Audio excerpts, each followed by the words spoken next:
Estamos aqui numa proposta de um seminário para a família, ainda que Deus não está preso a temas, mas Ele, o nosso Deus, é um Deus de fundamentos, amém? Inclusive, aquilo que nós temos de mais rico, que é a nossa fé, Deus diz que ela é um fundamento. A fé é o firme fundamento das coisas que não se veem. Quando Deus começou a reconstruir, ou quando Deus comissionou as caravanas judaicas que vieram da Babilônia para reconstruir Jerusalém, não empurra. Se fosse o Bertelli aqui, já ia dizer que tinha um anjo empurrando ele, mas isso é com o profeta. Eu sou pastor, pastor não vê anjo. Mas quando eles estavam reconstruindo a casa do Senhor, quando eles refizeram os fundamentos, naquele dia eles fizeram uma grande reinauguração. E Deus estava nos ensinando. Eles fizeram uma grande festa, porque o céu celebra a festa a partir de fundamentos. Festas que não estão sobre fundamentos corretos é festa da igreja, não é uma festa de Deus. E quando eles reconstruíram a casa do Senhor, que eles refizeram o fundamento, as sapatas da casa, Deus fez uma grande festa, houve uma grande reinauguração ali. E família é um fundamento de Deus. A família é um fundamento do reino do Senhor. Inclusive, até temos sofrido um pouco na igreja, porque muitos de nós preferimos acreditar que família é um assunto pastoral. E família não é um assunto pastoral. Família é um fundamento do reino. Os homens na nova aliança que escreveram sobre família não eram pastores, eram apóstolos. E apóstolos lidam com fundamento. Por isso a igreja de certa forma tem sofrido, porque a igreja tem tentado sarar a igreja pela igreja. E a igreja não caiu na igreja, a igreja caiu na família. E família vem antes da igreja. Gênesis começa com um casamento, e Apocalipse termina com um casamento. Portanto, conhecer os fundamentos de Deus, porque sobre ele podemos construir coisas que o céu celebra e o que o céu festeja. Por isso estamos aqui exatamente para buscar entrarmos um pouco mais em Deus e temos a nossa casa afeitada por eles, porque todas as nossas casas de certa forma estão afetadas pelo Senhor. Algumas com água nos artelhos, outras com águas nos joelhos, outras com águas nos lombos. Mas a ideia é que possamos nesse encontro aqui caminharmos mais 1000 côvados, irmos mais para dentro de Deus, deixar Deus submergir a nossa casa, a nossa família, porque já não se trata mais de quanto sabemos, mas de quanto nos rendemos àquilo que já sabemos, e isso vai fazer muita diferença. Porque quando Deus colocou Ezequiel no rio, o rio não avançou sobre Ezequiel, Ezequiel é que andava para dentro do rio. Porque no rio de Deus é Deus que te coloca. Agora o estágio que você vai andar nele aí é uma escolha sua. O rio está aí. E o meu desejo é que nessas horas que vamos estar aqui, é que escorreguemos para dentro. Que o Senhor nos toque, que o Senhor promova ambientes dele, para que possamos ser atingidos em áreas que não fomos atingidos ainda. Amém? Uma das coisas que talvez hoje nesse tempo, creio que é talvez uma das maiores necessidades nossa, é encontrarmos as armas para as guerras desses dias.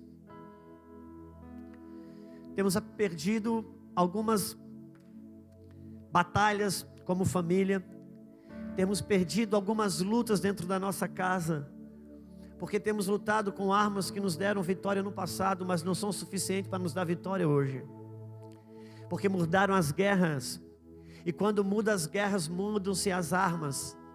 E quando a guerra é a mesma, e não muda-se a guerra, mas dentro da guerra muda-se os níveis dela. E quando muda-se os níveis dela, muda também as armas. Porque quando eu subo um nível em Deus, meus adversários também mudam. E as armas também mudam. Quando Davi derrubou um gigante, ele usou uma pedra. Mas para cortar a cabeça do gigante, a pedra não dava, precisou da espada. Por causa que o nível aumentou e a arma precisou ser outra. E mais tarde, quando Davi sobe a Nob, na cidade Nob, e bate na casa do sacerdote Aimeleque, quando ele está fugindo de Saul, ele, no seu desespero de sair fugido de Saul, ele bate na casa do sacerdote Aimeleque e diz: você tem uma arma para me arrumar? E o sacerdote diz: olha, não, eu não tenho nenhuma outra arma aqui que não seja a lança do gigante Golias, que você derrubou. Só ali Davi foi tomar a lança do gigante. Quando derrubou o gigante, venceu um nível de guerra. Quando cortou a cabeça do gigante, venceu outro nível de guerra. Mas quando tomou a lança do gigante, é quando você já não mais faz força para tirar pedra e nem usa mais a espada, porque você já aprendeu a desarmar o seu adversário. Por isso que hoje a gente faz menos força. E a pastora me dizia no café: hoje a gente não sai encontrando cachorro louco na rua para expulsar demônio. É porque já aprendemos a desarmar o adversário em algumas armas, em algumas áreas. E nós temos enfrentado guerras diferentes. Eu acredito que pelo menos a maioria aqui concorda que estamos vivenciando coisas dentro da nossa casa que nós não sabemos lidar.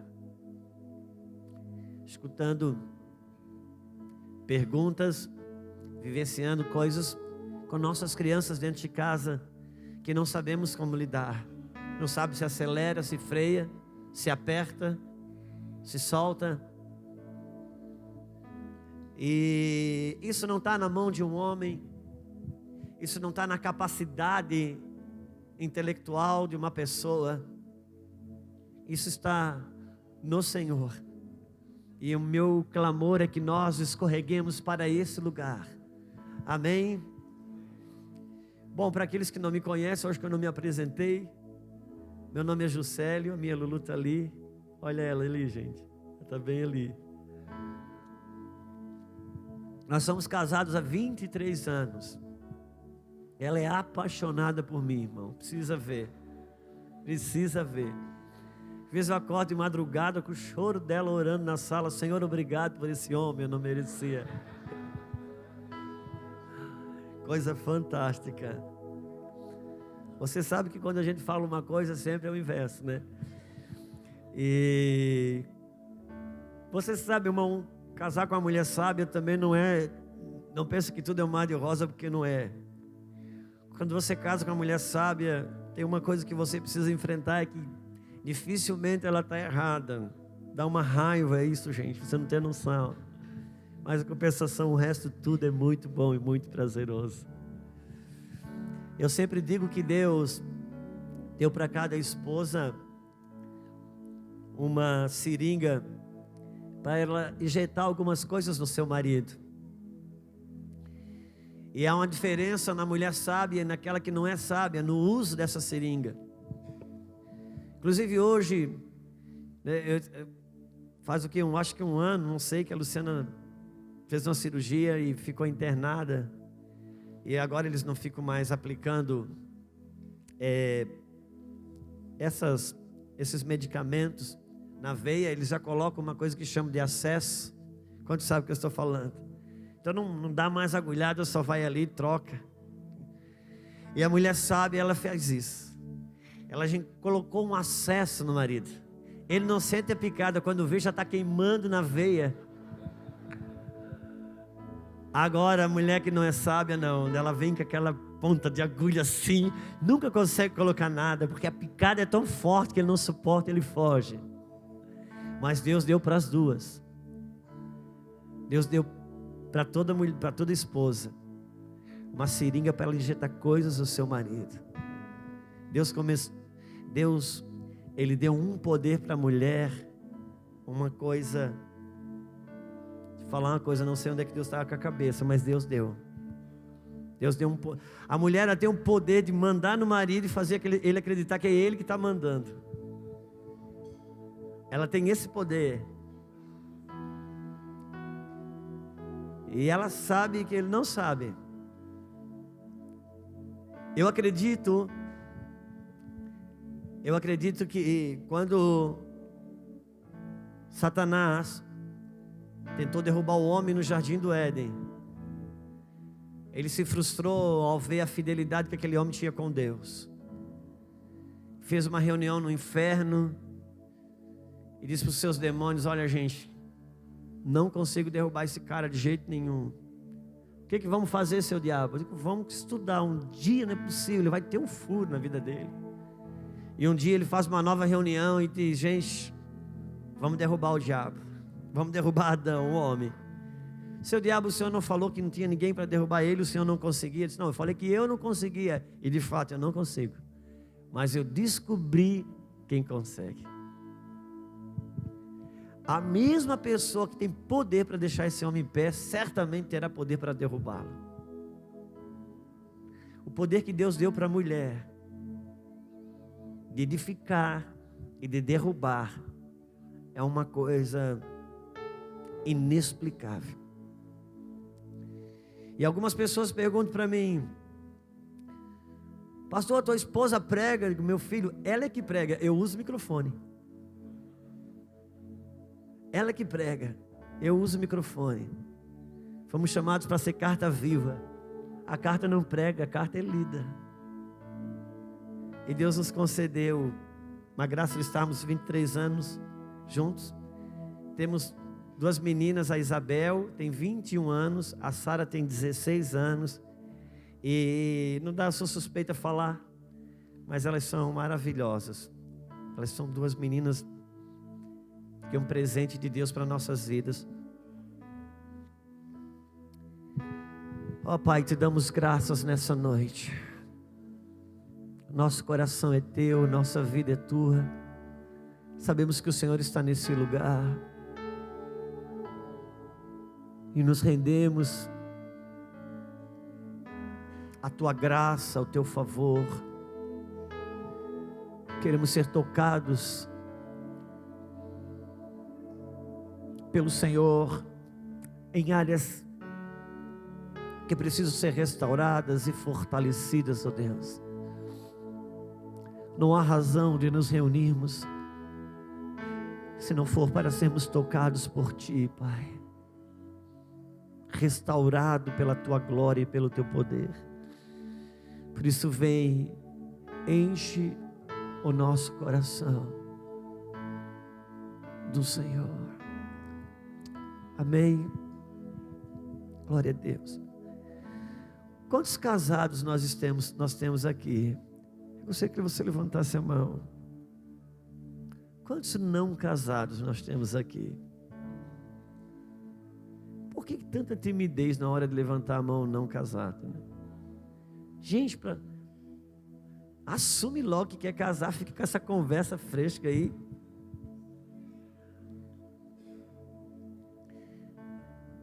Uma das coisas que, como nós falamos, que Deus tem nos levado nesses dias a compreender, são os fundamentos do Senhor para a nossa família. E um dos fundamentos que o Senhor, que é a base da restauração familiar, é o fundamento do casamento, o fundamento do matrimônio. Nós temos sofrido hoje, de certa forma, irmãos, porque como igreja, como líderes, a gente tem tentado resolver o problema de relacionamento dos maridos e esposas. Para a igreja hoje, se ela consegue fazer um casal parar de brigar, pronto. Não importa se ele para de brigar fora do padrão de Deus. Não importa se as coisas se ajeitam fora do padrão de Deus. Um dos maiores sofrimentos hoje, a gente está trabalhando para tentar fazer as pessoas se encaixarem no seu relacionamento.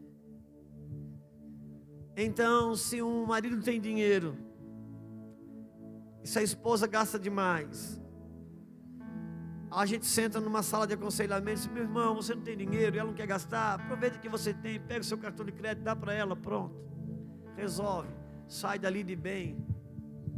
Não importa se fica fora do padrão de Deus. A gente trabalha para as pessoas parar de brigar e a gente está fugindo de conflitos. Inclusive tem um lugar doentio nas relações, que tem aparência de maturidade, mas na verdade é um lugar de doença.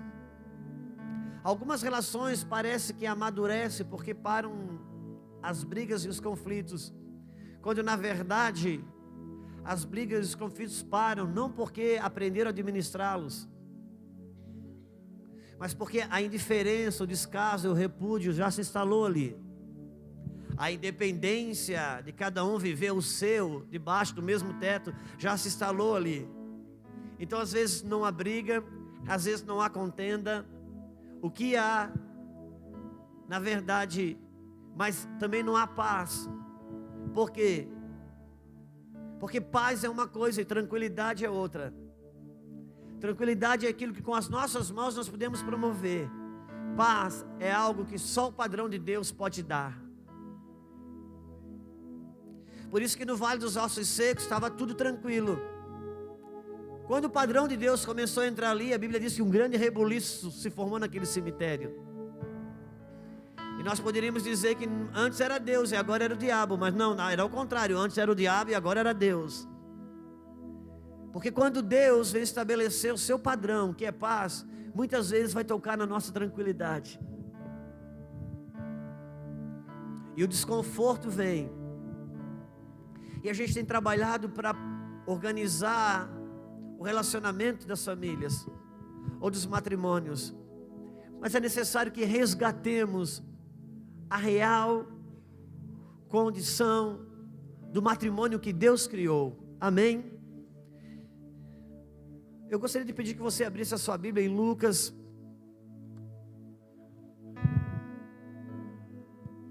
Eu perguntei quantos não casados estão aqui, porque há uma realidade dentro desta palavra. Lucas 15, eu acho que é 15, porque me ocorreu agora falar sobre isso. Ok.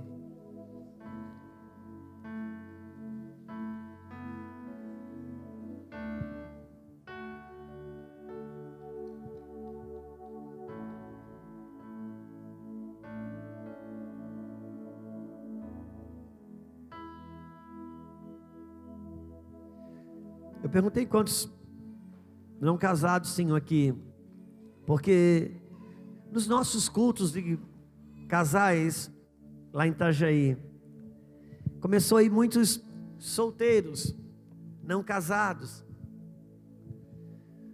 porque tem coisas que é melhor conhecer antes de entrar nela. Amém? Quando eu ministro para solteiros, para noivos, eu sempre falo isso. Abra bem os seus olhos antes de casar, porque depois de casar vai ter que fechá-los para muitas coisas. É preciso conhecer. É interessante como nós entramos em algo com a complexidade que é o casamento, sem conhecê-lo. Nossos investimentos são altos hoje na festa de um casamento. Um casamento hoje é caríssimo. O mais barato é muito caro.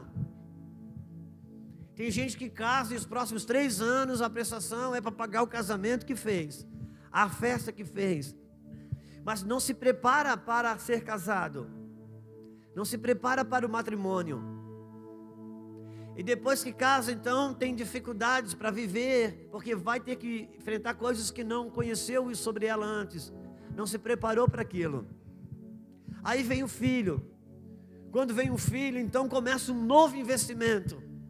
Aquele quarto da bagunça, ele é todo reformado, se compra os cômodos, se compra o enxoval, se compra tudo, um investimento tremendo para a chegada do filho, só não se prepara para ser pai e para ser mãe.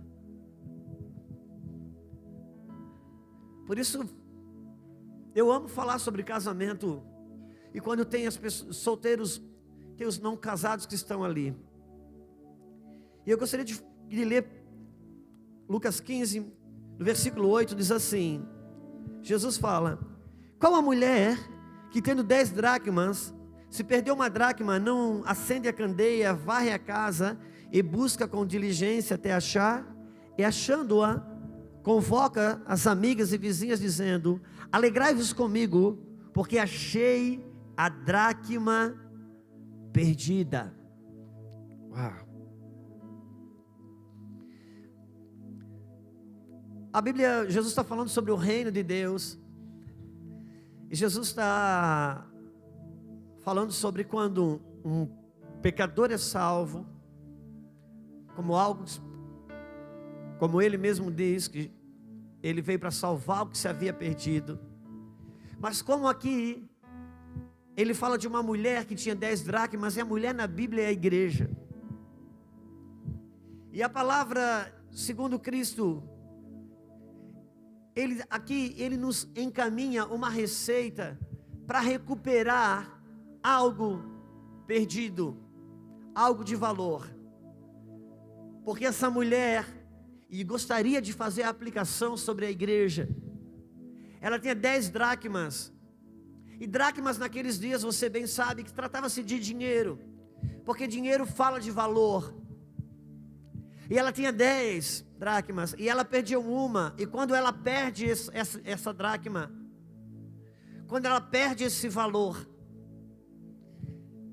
me parece que junto com esse valor, vai junto embora a alegria e a celebração, porque quando ela recupera a dracma, recupera a alegria e recupera a salvação, a celebração, porque tem coisas em nossas vidas, que quando nós perdemos, se torna um vazamento da satisfação, da alegria, e às vezes a gente não se percebe do valor que perdeu, só lida com o sintoma da insatisfação que se instala. E nesses dias, são dias muito próprios, talvez eu quero acreditar que você sabe o que eu estou falando. Não são dias que falta coisas, são dias que sobra insatisfação. Não são dias que faltam coisas. Irmãos, hoje ninguém mais não tem acesso. Hoje todo mundo tem acesso às classes mais baixas, tirando o submundo, mas as classes mais baixas têm acesso a tudo, coisas que antes só o rico tinha acesso, hoje todo mundo tem acesso. Mas falta uma satisfação, falta uma celebração. Haja visto que nós sofremos hoje com a fadiga, com o estresse, com a depressão que está instalada, e é a doença do século. E essa mulher, ela tinha 10 dracmas, e dracma fala de valor. E quando ela perde uma dracma, ela vai atrás. E essa dracma, ela tinha um valor especial, não porque ela era diferente das outras necessariamente, mas porque ela quebrava, rompia uma totalidade. Porque 10 fala de algo completo, 10 fala de algo pleno, amém? Quem tira nota máxima tira quanto? Ok, é disso que estamos falando. Então dizemos, como vai? Vai tudo 10. Porque 10 fala de uma totalidade, de um conjunto de valores devidamente balanceado, que debaixo daquela casa havia celebração. Só que agora ela perde um valor desse.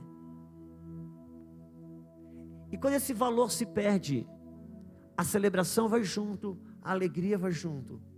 E se tem um valor que tem sido perdido dentro de casa e que tem arrancado debaixo dos nossos tetos a alegria de viver ali, a celebração de viver em família, é o valor do casamento. De maneira que hoje já não devemos trabalhar tanto para recuperar relacionamentos, mas como igreja precisamos recuperar o valor do casamento. Por quê?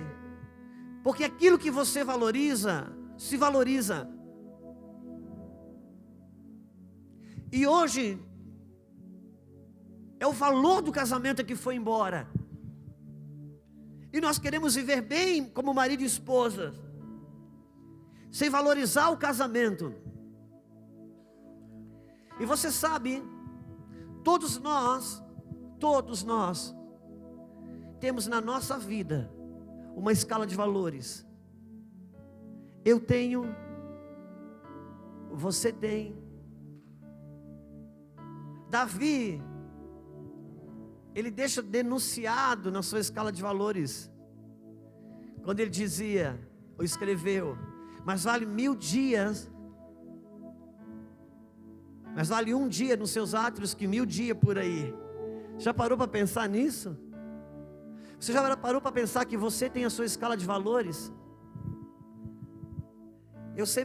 Eu gosto de uma experiência que tivemos, eu e a Lulu, nós ficamos na casa, pastor, de um irmão, quando fomos pregar numa cidade de São Paulo.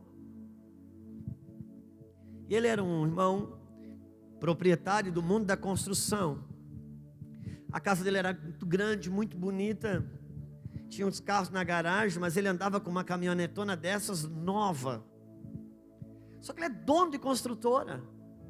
Ele subia na calçada com aquelas caminhonetes, botava carrinho de mão ali em cima, coisa assim. Eu digo, Deus, um carro novo desse, o cara trata como se fosse um Jeep.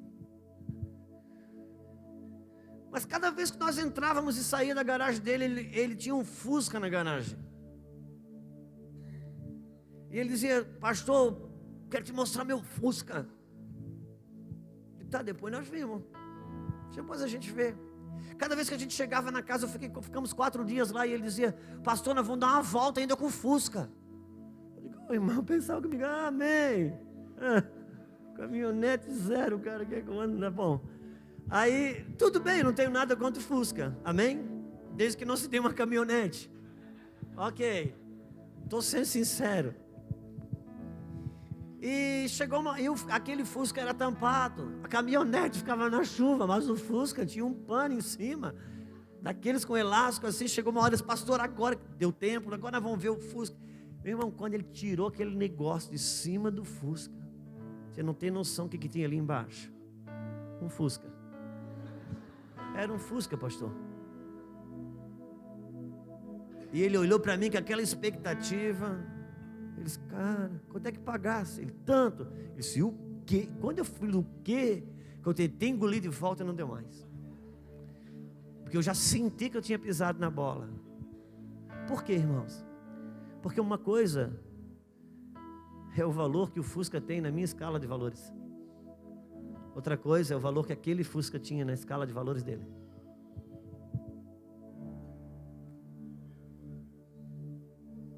Porque todos nós temos uma escala de valores. A caminhonete ele não tapava, deixava na rua. O Fusca ele tapava. E se tem um valor que precisa ser recuperado na igreja, é o valor do casamento.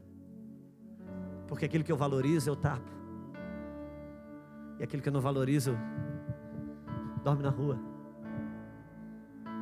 Davi disse, mas vale um dia, Senhor, nos teus átrios, que 1000 por aí. Uau, a escala de valores de Davi está com Deus, parece que. Paulo escreve, e o que ele diz? Ele diz que todos os diplomas que ele tinha, toda a formação que ele tinha, ele considerava como esterco do que ter a Cristo. Uau, essa é a escala de valores de Paulo. Jesus também tem a sua escala de valores.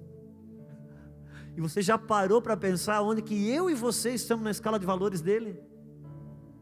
Ele diz que uma alma vale mais. Uau!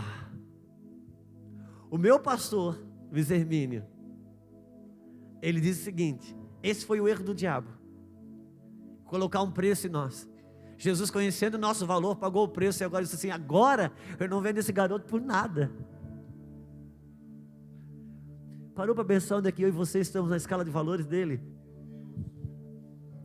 Ele disse: agora não tem preço esse garoto aqui. Quero que valorize o que você tem. Você é um ser, você é alguém.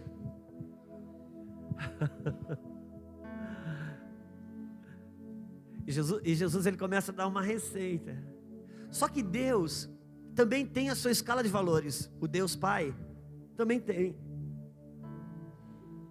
Não está número 1, número 2, número 3 na Bíblia. Mas coisas que você lê, você vai vendo a revelação da escala de valores de Deus. Eu gostaria que você pudesse abrir rapidamente a sua Bíblia em Hebreus.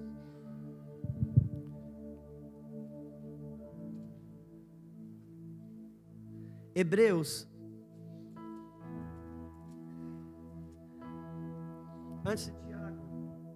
Antes de Tiago, Hebreus capítulo 13, último capítulo.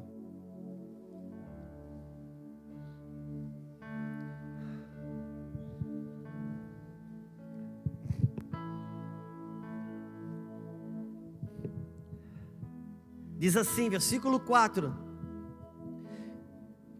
Hebreus, você sabe que a gente não sabe quem é o autor, amém? Não se tem declaradamente. Há vários palpites sobre isso. Eu acho que o palpite mais certo é que foi uma mulher.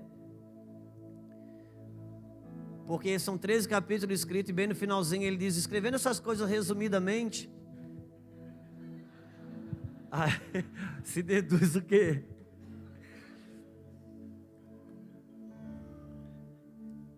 Capítulo 13, versículo 4 diz assim: Deus diz assim, pega o tinteiro aí e escreve: digno entre todos seja o matrimônio.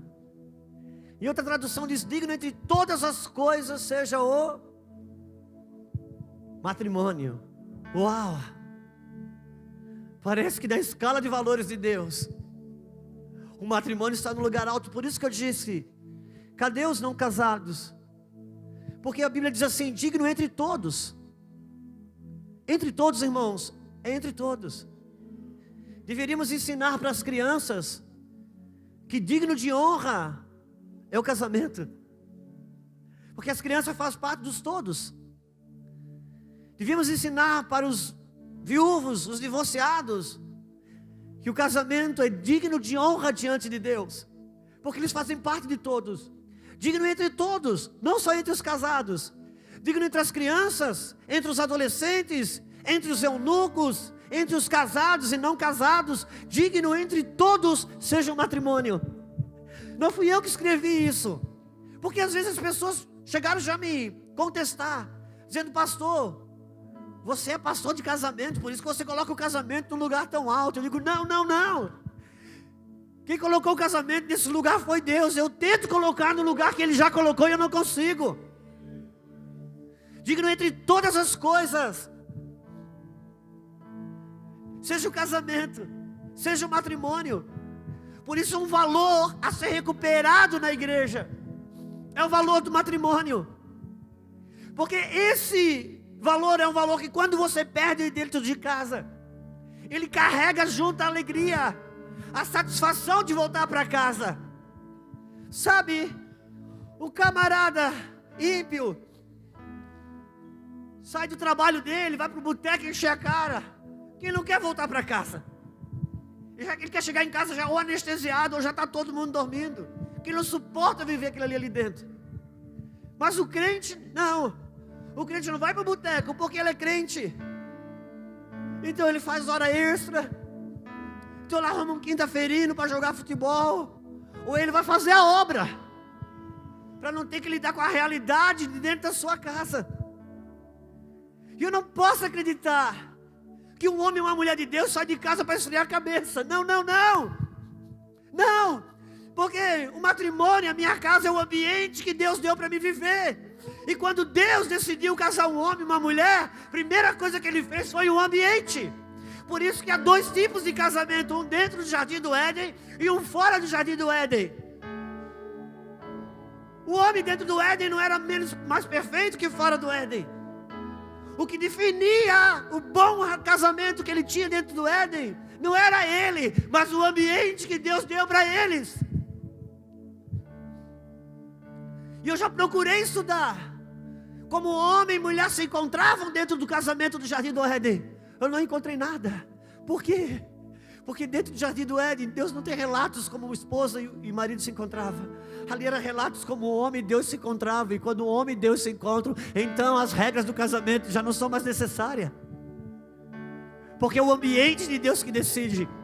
Porque um casamento que dá certo não é casamento de uma mulher boazinha e de um marido bonzinho. Um casamento que dá certo é um casamento que acontece dentro do ambiente de Deus. Porque dentro do ambiente do Senhor, osso dos meus ossos, carne da minha carne. Fora do ambiente, foi essa mulher que o Senhor me deu. Então nosso casamento não tem a ver com um bom marido e uma boa esposa, mas que é uma rendição de um ambiente do Senhor. Abraão anda na minha presença e ser perfeito.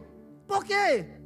Porque andando na presença de Deus você fica perfeito? Não, não. Você continua imperfeito, mas na presença dele, a presença tampa a imperfeição. Ela não define a nossa vida. O ambiente dele é que define.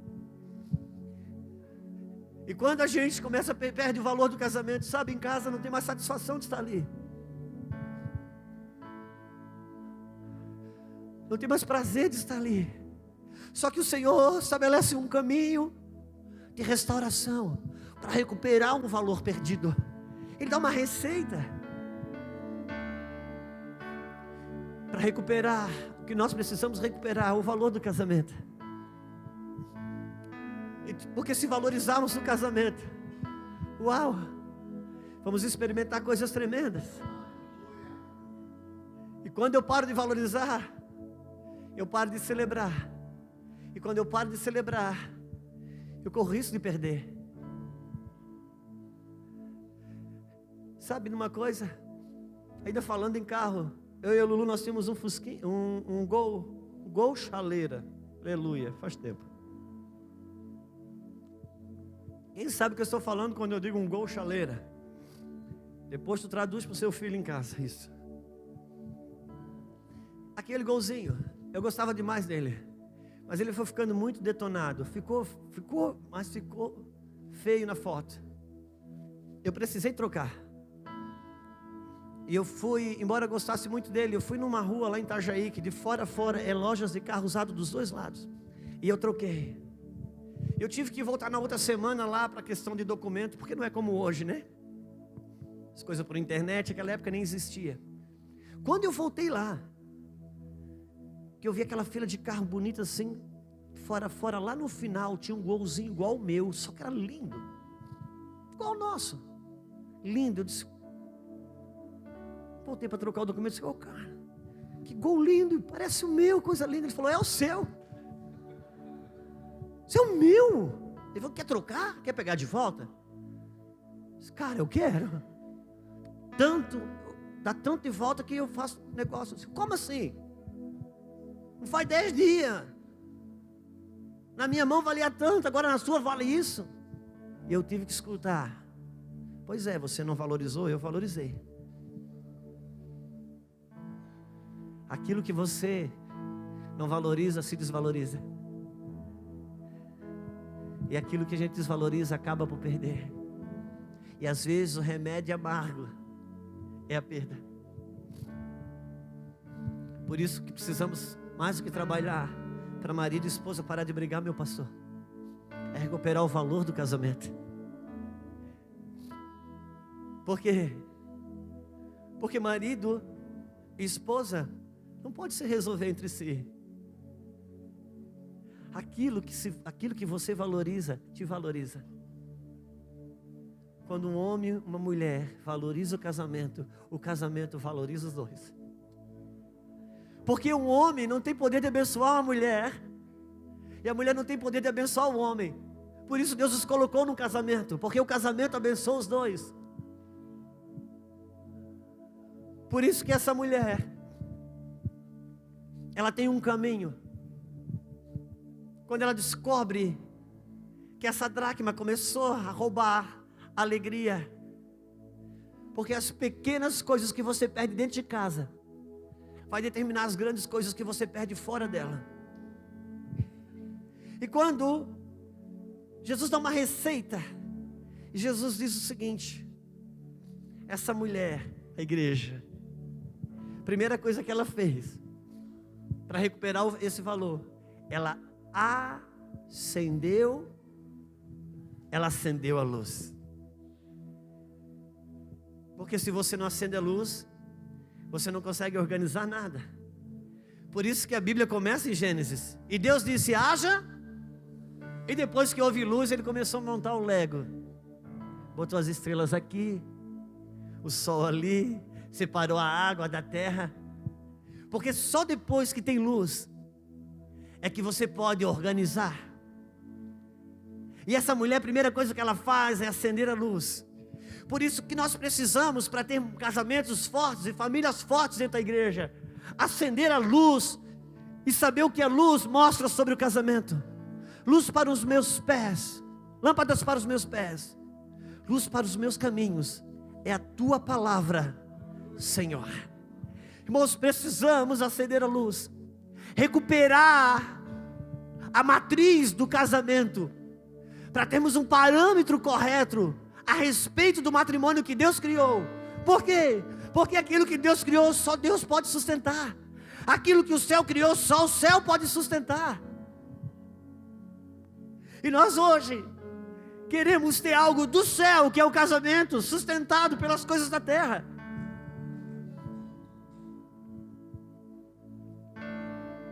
Deixa eu dizer algo para você. Se você quiser conhecer sobre o corpo humano, você pode aprender com a terra. Sabia? Entra na faculdade. Os médicos vão lhe ensinar. Vai chegar uma aula de anatomia que vai ter um corpo estendido numa maca, e ele vai ensinar sobre toda a anatomia do corpo humano. Por quê? Porque o corpo Deus fez da terra, e o que a terra fez, a terra pode ensinar. Sabe como que é o seu nome? Urbano. O corpo do Urbano. A terra pode ensinar sobre ele, mas o Urbano que Deus soprou aqui dentro, o que o céu criou, só o céu pode sustentar. Casamento foi algo que Deus criou. Agora eu preciso entender então, quando eu acendo a luz, o que é o casamento na matriz de Deus. Primeiramente importa entender um pouco melhor o que Deus diz. O que Jesus quis dizer quando Ele falou que Deus uniu o homem, não separe. É preciso entender que Deus não uniu necessariamente o homem à mulher, ou a mulher ao homem. Ou, não somente isso. Quando Jesus falou que Deus uniu o homem, não separe, Jesus está dizendo que Deus, Ele não uniu necessariamente pessoas, mas Deus construiu a união da aliança do matrimônio.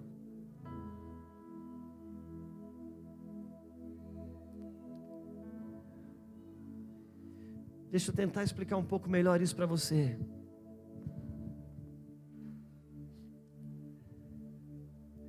O casamento é uma casa espiritual que Deus criou para um homem e uma mulher se relacionar em aliança.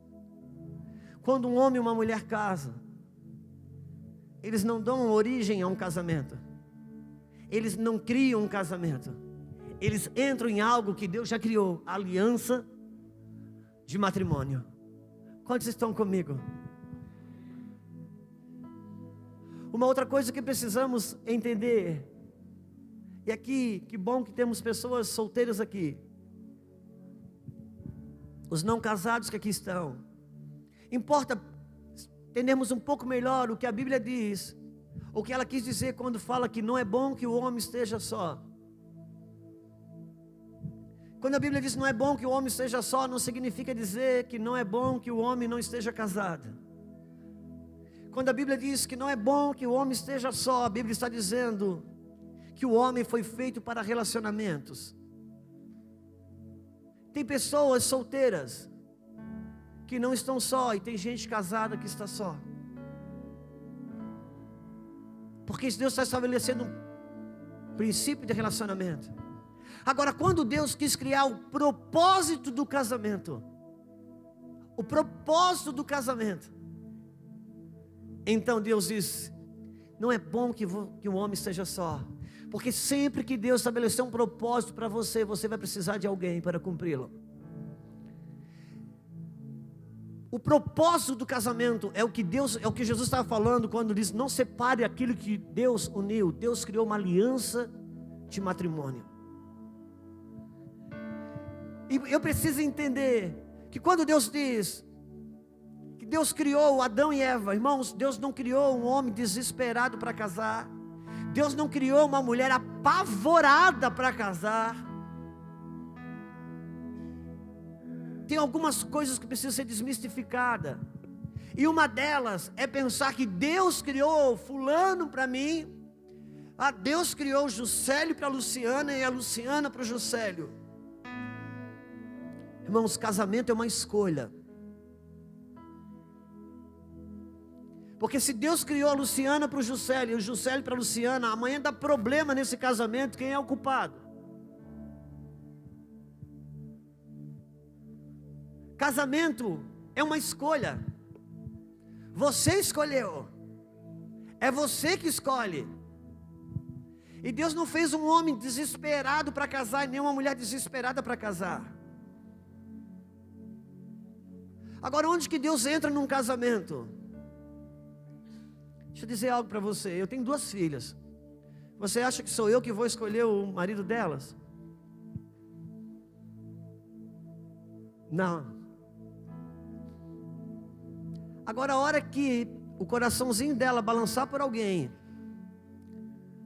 ou alguém, o coração de alguém balançar por ela, e ela tiver interesse nisso, ela vai dar uma olhada, baseado na construção de relacionamento que eu já tenho com ela, eu já sei. Ela vai dar uma olhada para o meu semblante para ver se eu sorrio ou se eu faço uma cara feia. E eu sei que isso, por honra, vai definir tudo. Quem escolhe é você.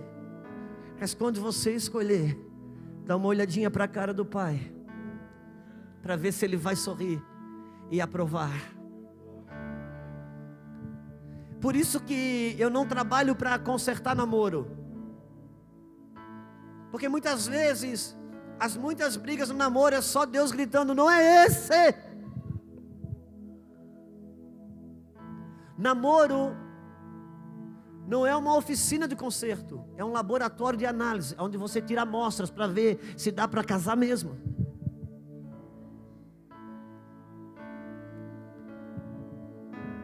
A palavra solteiro na Bíblia, ela não tem a ver com o que está no dicionário do Aurélio. O dicionário do Aurélio diz que estar solteiro é ser sozinho, não casado, frágil, vulnerável. É assim que está. A palavra solteiro da Bíblia, ela tem a mesma conotação para o soldado. Quando um homem se alista no exército, ele é treinado dia após dia. E quando ele está devidamente pronto, habilitado, inteiro para entrar numa guerra, então a este soldado é dado o nome de solteiro. Por isso que ser solteiro na Bíblia é ser inteiro. Quantos estão comigo? Porque só um homem inteiro pode liberar uma mulher para o seu destino profético. E só uma mulher inteira pode liberar um homem para o seu destino profético. Porque um homem não completa uma mulher. E uma mulher não completa um homem, só Deus completa um homem. Só Deus completa uma mulher. Foi isso que Jesus definiu na vida da samaritana. Vá buscar o seu marido. Eu não tenho marido. Você falou bem, porque você teve 5 e o 6º que você tem agora não é seu, mas o 7º chegou, e não para deitar contigo numa cama, para satisfazer as suas carências. Não, chegou para te completar por dentro, para te dar condições de ter relacionamentos duradouros.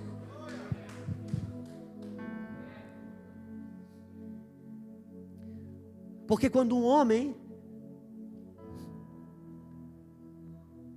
que não é inteiro, ele se casa, vai criar exigências sobre essa esposa, que só Deus pode suprir. E ele vai pesar e machucar a relação. Porque quanto mais exige, mais ela se afasta. Quando uma mulher que não é inteira casa com alguém, vai criar exigências sobre esse homem, que só Deus pode suprir. Por isso que hoje, meu pastor, um dos nossos maiores trabalhos é pegar o casal e torná-los inteiros. Porque casamento é como um omelete. Não é essa frigideira de ouro, é se os ovos estão sãos. Porque se a pessoa não pode ser um bom ímpar, dificilmente vai ser um bom par. Precisamos acender a luz e saber que quando um homem e uma mulher se unem, eles se unem em aliança para cumprir o propósito do casamento. Por isso que dissemos, o homem não casa para fazer a mulher feliz, a mulher não casa para fazer o homem feliz. Porque a gente diz, olha, você não está casando para ser feliz, você está casando para fazer ela feliz. Você não casa para ser feliz, sabe, Maria? Você está casando. Não, irmãos. Um homem e uma mulher, quando casam, eles vão casar. Ele não está casando para ser feliz, e nem para fazê-la feliz. Ambos têm que casar para cumprir o propósito do casamento. E se cumprir o propósito do casamento, dentro do propósito, eles vão encontrar muitas coisas de Deus, e dentre elas, felicidade para ele e felicidade para ela. Por quê?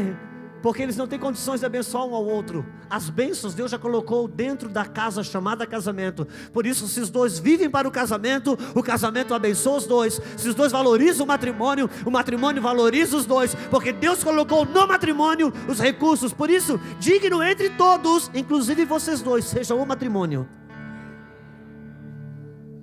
Digno entre todos, todos inclui eu e você, seja um matrimônio. Quando um homem e uma mulher trabalham para o matrimônio trabalha para os dois. Porque se trabalha para si, é egoísmo. E se trabalha para o outro, é idolatria. Por isso que quando um fere, o outro tende a recuar com Deus, porque já tomou o lugar de Deus no coração dele. Idolatria é quando um toma o lugar do Senhor no coração do outro. Por isso que quando ofende, o outro tende a recuar com Jesus. Porque se o teu cônjuge faz você recuar com Jesus, já não é Jesus que te move. Nós estamos aqui para falar de coisas da alma, mas as coisas do Espírito. O matrimônio, Ele que abençoa o casal. Por isso trabalhamos para o matrimônio.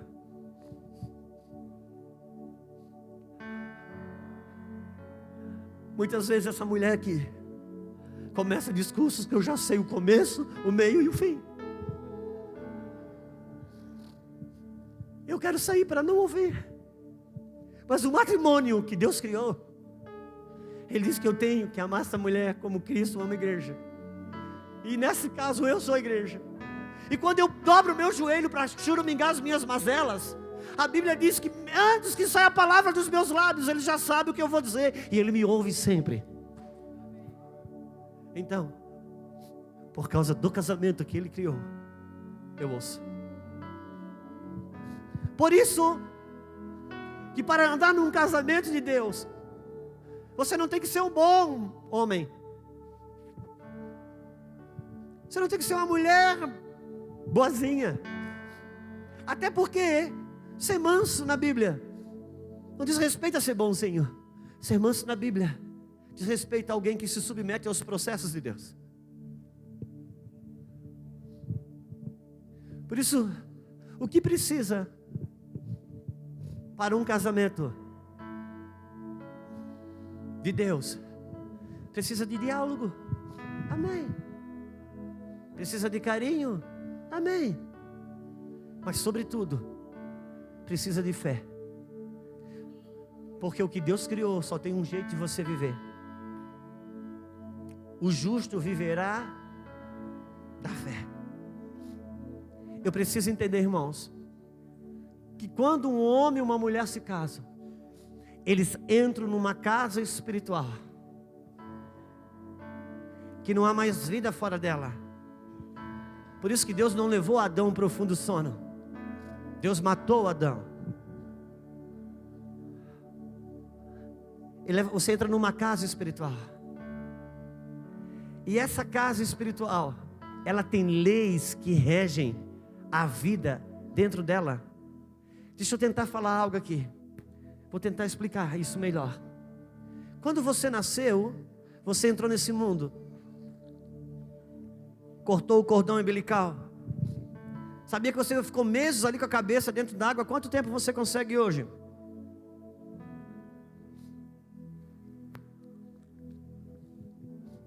Porque mesmo no ventre, você, em tese física, não pertencia ainda. Mas quando você nasce e corta o cordão umbilical, você entra num cosmos. Você entra no mundo. Esse cosmos físico que Deus criou, com leis físicas invisíveis, mas que opera no mundo físico dos homens e mulheres. Nesse dia, a lei da gravidade, por exemplo, passou a ser vigente em minha vida e na sua vida. O que acontece se eu soltar daqui? O que acontece? Eu caio. Mas espera, meu irmão, você não conhece a minha fé. Em nome de Jesus, eu caio. Agora, se acontecer de eu não me jogar, de eu escorregar, o que acontece? Mas se for um bebê que está engatinhando e o pai não percebeu e de repente ela pisa em falso, aí a lei da gravidade diz assim: é um bebê, por favor, ela não tem noção, aí vai trazendo bem devagarzinho. É assim. Uma vez que você nasceu nessa casa, quando você entra na linha de uma lei desta casa, ela vai operar em você a sua força. Quer você creia, não creia, tenha conhecimento ou não.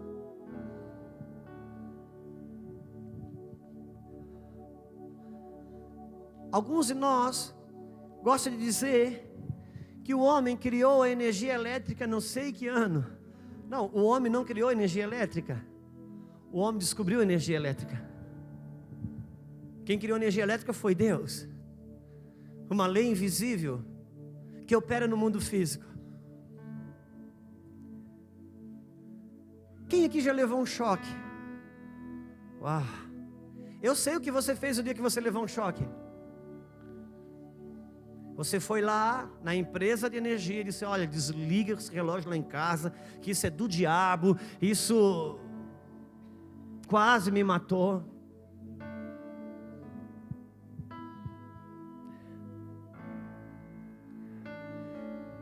Quem aqui já ouviu falar que alguma pessoa morreu eletrocutada? Posso fazer papel do advogado do diabo aqui, pastor? Posso, né? Estou com o microfone na mão. Quando uma pessoa morre eletrocutada, foi Deus que matou. Porque Deus criou energia elétrica. É isso que acontece? Eu sei que sabemos que não. Se acusássemos Deus, Deus podia dizer assim: tá bom, ok, vou arrancar desse cosmos a energia elétrica. E nós dizemos: não, Deus, por favor, o defunto era importante, mas nem tanto, Deus. Deus, pelo amor, por favor, é chuveiro quente, celular, quanta coisa.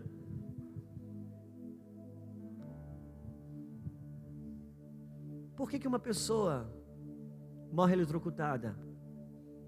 Porque uma pessoa morre numa queda porque ela interagiu de forma errada com aquilo que o Criador dessa casa criou. Por isso, aquilo que foi feito para abençoá-la, amaldiçoou. Entenda uma coisa: no reino de Deus, tudo que é altamente valoroso é proporcionalmente perigoso.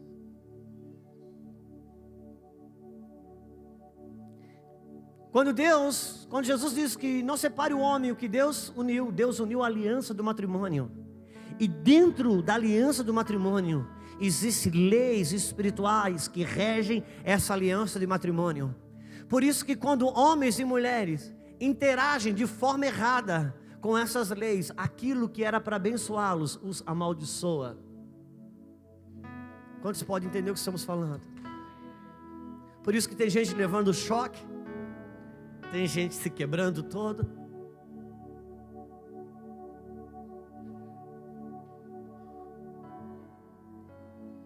As leis espirituais que Deus criou para uma aliança de matrimônio, irmãos. É por isso que devemos trabalhar para o matrimônio. Porque o matrimônio é que nos abençoa. Não tenho poder.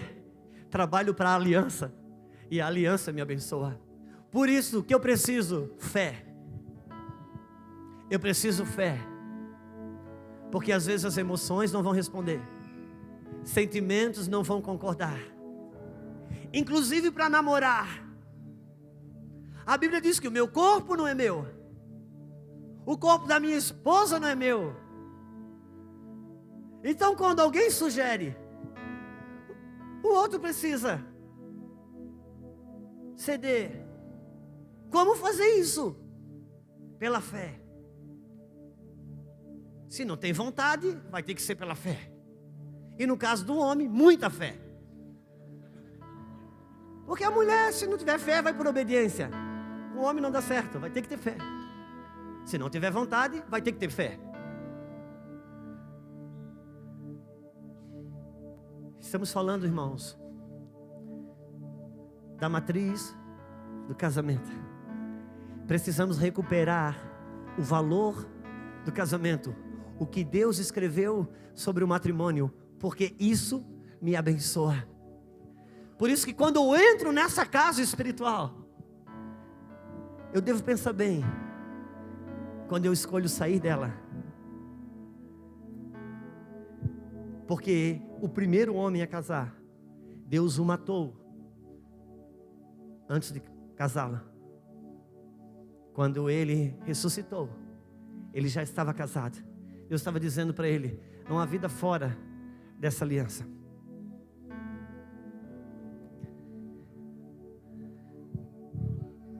Precisamos valorizar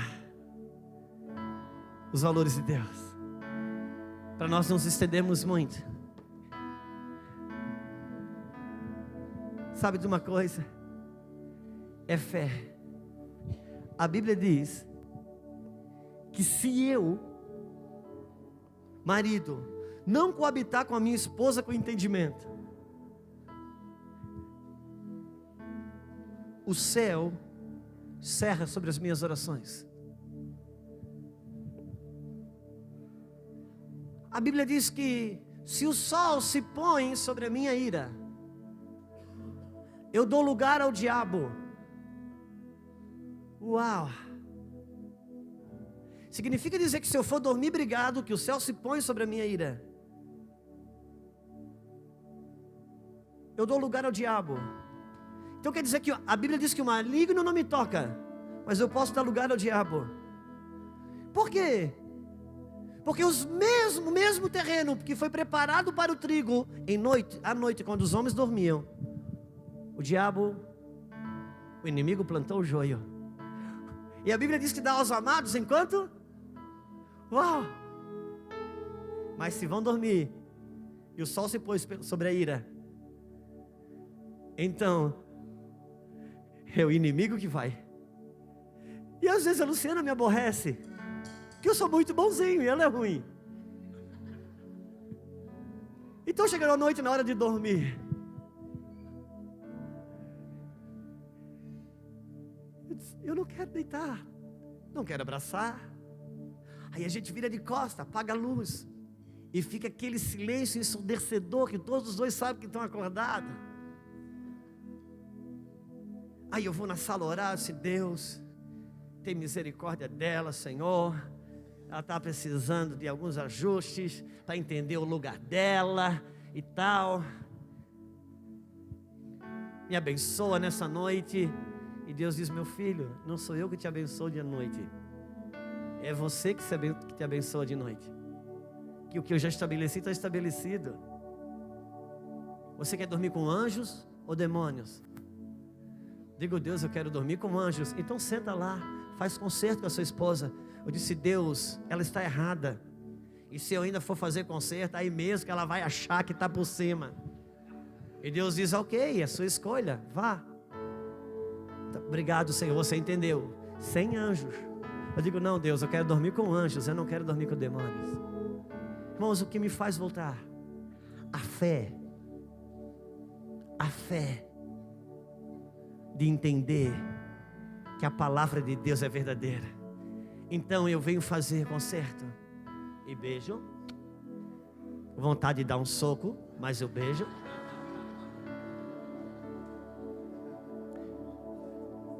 Mas então isso é uma hipocrisia? Não é hipocrisia. Por que não é hipocrisia, irmãos? Porque no reino de Deus, hipocrisia não é você sentir uma coisa e fazer outra. É você crer numa coisa e fazer outra. Isso é hipocrisia. Então estou me alinhando com o que eu creio, não o que eu sinto. Enquanto durmo concertado, de noite os anjos trabalham no meu quarto, no nosso sono. E quando acordamos, conseguimos desatar aquele nó que de jeito nenhum conseguiríamos antes. Por causa dos anjos. Por isso é preciso de fé. Não se trata de ser bonzinho. Se trata de fé no casamento que Ele criou. Porque os recursos não estão em mim para o meu casamento, está no casamento. As leis já existem. Quando eu interajo corretamente com ela, elas me abençoam. Quando eu interajo de forma errada, elas me amaldiçoam. Tal qual eu e você, nessas leis desse cosmos que Ele criou, essa casa chamada mundo. Quantos estão comigo? Uau! E depois, para nós não nos alongarmos, uma vez que ela acende a luz, aí ela começa a enxergar coisas, e ela diz, uau, precisa de uma faxina. E ela precisa de uma faxina. E agora ela passa a mão na vassoura, e ela vai fazer uma faxina. E aqui está o ponto mais crítico. Porque alguns acendem a luz. Sabe o que a Bíblia diz sobre casamento? Mas se negam a faxina. Por quê? Irmãos, quem tem aqui esposa que faz ou já fez faxina sabe como é. Aquele dia, quando amanhece, ele é diferente de todos. Você está dormindo, de repente, uá, pá, pá, janela, claridade, entra tudo. A minha Lulu já pega aquele negócio, é o Rambo, amarra, e sai. É fantástico. Não almoça em casa, não volta para almoçar. Naquele dia, aí se aparecer alguém lá, porque é o dia que a mulher fica mais feia e ela não quer aparecer, porque a faxina deixa a gente feia. E tem uma coisa no mundo da faxina que é o ponto crítico para a restauração desse valor chamado casamento, família. Quando você faz uma mera arrumação, você só mexe naquilo que está fora do lugar. Mas no dia da faxina, você vai mexer inclusive naquilo que está no lugar. Temporariamente vai ter que mexer inclusive naquilo que está no lugar, para que depois todas as coisas voltem para o seu lugar. E é aqui que pega, porque na hora de fazer a faxina, algumas coisas a gente não quer mexer, porque elas estão no lugar que atende os meus interesses, ainda que não atenda os interesses do casamento. Mas quando detectamos pela luz que tais coisas estão tira, temporariamente talvez o sexta-feirino vai ter que ser cancelado. Temporariamente talvez o cursinho ou a faculdade vai ter que ser interrompida. Por quê? Porque tem coisas que estão no lugar hoje, que talvez seja responsável por todas as outras coisas que estão fora do lugar. Quando você faz uma faxina, de repente, você vai perceber que a sala de oração perdeu lugar para a sala da televisão. E isso precisa ser mexido. Porque na faxina a gente vai ter que mexer em algumas coisas, inclusive que estão no lugar. Se quisermos recuperar o casamento, o valor do casamento, meu pastor, é o que precisa ser recuperado hoje dentro da igreja. Porque Jesus diz o seguinte, que a vinda dos filhos do homem será como nos dias de Sodoma e Gomorra, e será como nos dias de Noé. E ele dá uma pista sobre os dias de Noé. Compravam e vendiam. Será que tem a ver com os nossos dias?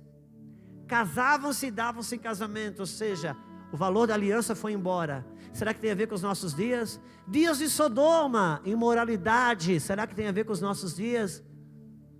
E é tão interessante, porque esse símbolo de dois juízos de Deus, Sodoma e nos dias de Noé, a Bíblia diz que Noé era justo, e Pedro escreve e diz que Ló era justo. Num só versículo, a Bíblia chama Ló de justo 3 vezes, o justo Ló. E nós temos ali dois símbolos de dois juízos, onde a igreja está incluída ali. No caso da igreja na pessoa do justo Noé, e aqui em Sodoma e Gomorra, a igreja na pessoa do justo Ló. E ali tem fogo e enxofre. É interessante que Noé, no juízo que veio, por ele ter conseguido salvar a sua casa, Deus confiou a ele a reconstrução do mundo. Ló não conseguiu salvar a sua família, só ele. Deus não pôde reconstruir nem a cidade. Algo para pensarmos sobre o milênio. É necessário que recuperemos o fundamento, o valor do casamento. E quando essa mulher começa a fazer a faxina não é uma coisa simples. Está olhando no relógio, amor? A faxina não é uma coisa fácil, não é uma coisa simples, irmãos. Sabe de uma coisa? A gente teve que fazer e ainda fizemos algumas faxinas.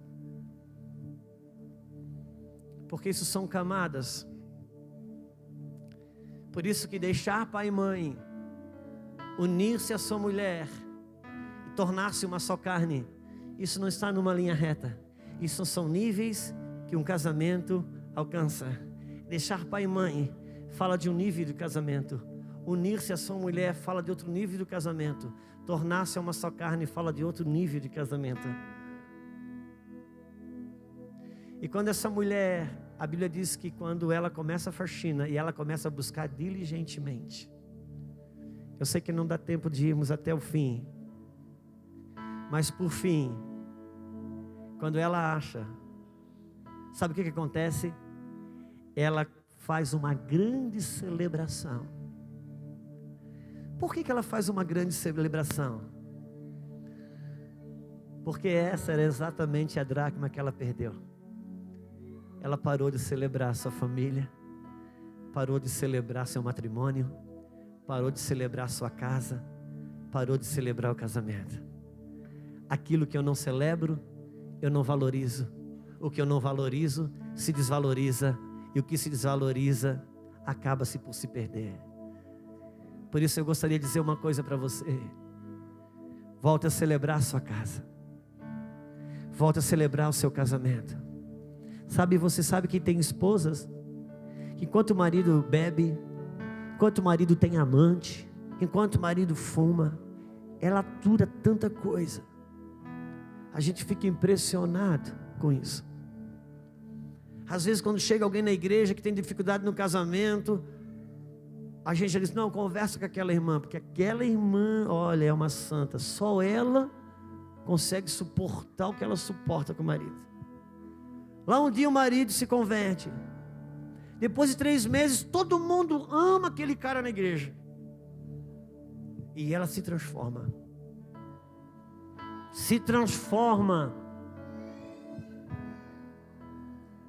porque ela perde aquele troféu, aquele status da Nossa Senhora do alto sofrimento, e agora ela se transforma, e não tem paciência com o marido, tem dificuldade até mesmo de se submeter, sabe viver com o marido pecador, mas não consegue viver com o marido arrependido.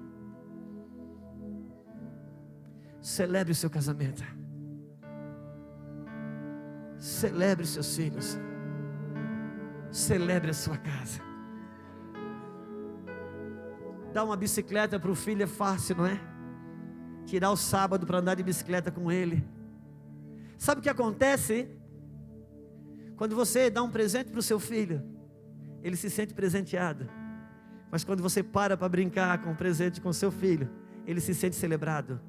Por isso que pais dão presente e avós celebram. Celebre, valorize o que Deus valoriza, porque isso, meu pastor, é alinhamento. O que é alinhamento, senão termos na terra os mesmos valores que tem no céu? Isso é alinhamento. Venha o teu reino, que seja na terra como é no céu. Nós precisamos valorizar o que o céu valoriza, para o céu voltar a governar a terra. Porque quando Jesus diz que o Filho do Homem veio buscar o que se havia perdido, não foi Adão que ele perdeu. O que ele perdeu foi o governo dele na terra através de Adão, porque Adão entregou o governo a Satanás. Quando Jesus veio, não venceu como Filho de Deus, venceu como Filho do Homem, devolveu a Deus o governo de Deus sobre a face da terra, e aqueles que nele estão e vivem no Espírito, então esses são filhos de Deus, porque os que são guiados pelo Espírito, diz a Bíblia, esses são filhos de Deus. Por quê? Porque devolvem para Deus o governo dele na face da terra, porque os céus é de Deus, mas a terra ele deu aos filhos dos homens. Por isso precisamos valorizar o que Deus valoriza, e o casamento é um fundamento que precisa voltar a ser valorizado. É a dracma perdida da igreja. Por favor, fique de pé comigo. Eu não posso ir mais tarde que isso, porque vai que você não volte amanhã, e eu gostaria tanto que você voltasse. Mas hoje nós estamos mexendo com emoções aqui.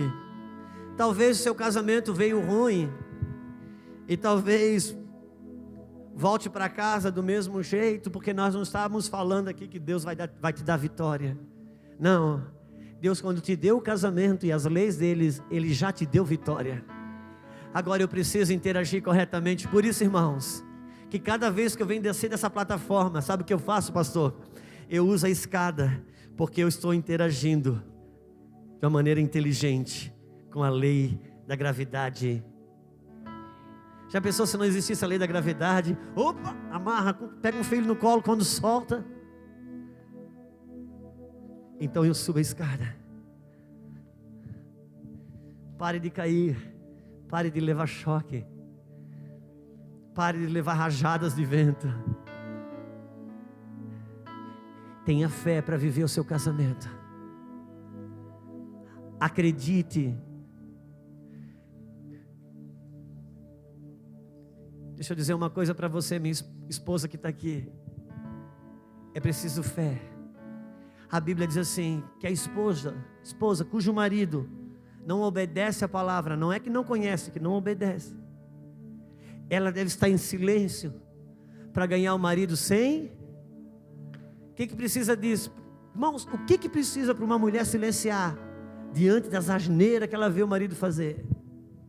Precisa ser boazinha? Precisa de fé. Precisa de fé para acreditar. Porque ela pensa, se eu falando, ele já faz o que faz. Se eu calar, acabou. Então ela acredita mais, ela tem mais fé, que ela, com as cutucadas dela, com as manipulações dela, ela pode corrigir isso, do que ter fé, que se ela cala, Deus pode fazer. Então Deus não te chama para ser boazinha, mas para ter fé, para experimentar o retorno de Deus através do casamento, porque Ele já criou as leis que me abençoam. Mas tudo no reino que é altamente valoroso é proporcionalmente perigoso. A unção fez bem para Davi, mas para Sansão foi problema, para Saul foi problema. Por isso que se um camarada ele é ímpio, entra um demônio, sai outro, um demônio, sai outro, mas se ele é salvo e sai um demônio, volta a quantos? Não fala que no ímpio volta a 7. Porque aquilo que é altamente valoroso é proporcionalmente perigoso. Deus estabeleceu um matrimônio, irmãos, digno entre todos, seja o matrimônio. Te damos graças, Senhor, por essa noite. Sabemos, Senhor, que são coisas tão desafiadoras. A Tua palavra nos desafia, Senhor. Por isso nós pedimos nessa noite, nos dá uma visão de fé, Senhor, sobre o casamento. Coloca no nosso coração, Senhor, esse valor perdido, essa dracma perdida, que tem trazido insatisfação para debaixo dos nossos tetos, que tem sido uma chaga no meio do Teu povo. E como bem abriu-se essa reunião, se o Senhor não edificar a casa, se o Senhor não edificar a casa, em vão trabalham os que edificam. Por isso, meu Deus, eu clamo pelo poderoso nome de Jesus Cristo, o Senhor. A Tua palavra, Senhor, é luz, e ela trouxe flechas nesse lugar. A Tua palavra, Senhor, iluminou nossas mentes. E nós queremos, Deus, entrar nesses lugares, Senhor.